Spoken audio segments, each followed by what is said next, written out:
வாழ்க நலத்துடன். இன்னைக்கான விடுகதை என்னன்னு பார்த்தீங்கன்னா, வெள்ளை குளத்தில் 2 கருப்பு மீன்கள். அது என்ன? கண்டிப்பா தெரிஞ்சா கமெண்ட் பாக்ஸ்ல சொல்லுங்க.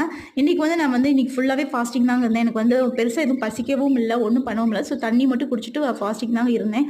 ஒரு சில டைம் வந்து நம்ம உடம்பு வந்து எதுவுமே சாப்பிடணும்னு தோணாது, பசிக்கவும் பசிக்காது. ஸோ அந்த மாதிரி நேரத்துல வந்து நம்ம உடம்பு சொல்றத கேட்டு நம்ம இருந்தாலே வந்து நமக்கு பாதி நோய் வந்து வராதுங்க.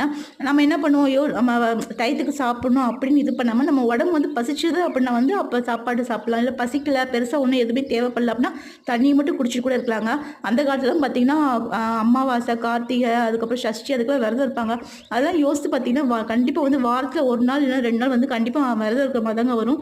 இப்ப வந்து நம்ம வந்து விரதம் இரு, அப்பதான் உன் உடம்புக்கு நல்லது அப்படின்னு சொன்னா நம்ம கண்டிப்பா இருக்க மாட்டோம். அதாவது கடவுள் பேர சொல்லி வந்து நீங்க கண்டிப்பா வந்து விரதம் இருந்தா கண்டிப்பா இருப்போங்கிறதுக்காக தான் வந்து அந்த காலத்திலேயே நம்ம முன்னோர்கள் வந்து எவ்வளவு அறிவுபூர்வமா யோசித்து வந்து நம்மளுக்கு நெறைய வழிமுறைகள் வந்து சொல்லிக் குடுத்துருக்காங்கங்கிறப்ப வியப்பா இருக்குங்க. முடிஞ்சா நீங்களும் அப்பப்ப விரதம் இருங்க. வாழ்க வளத்துடன்.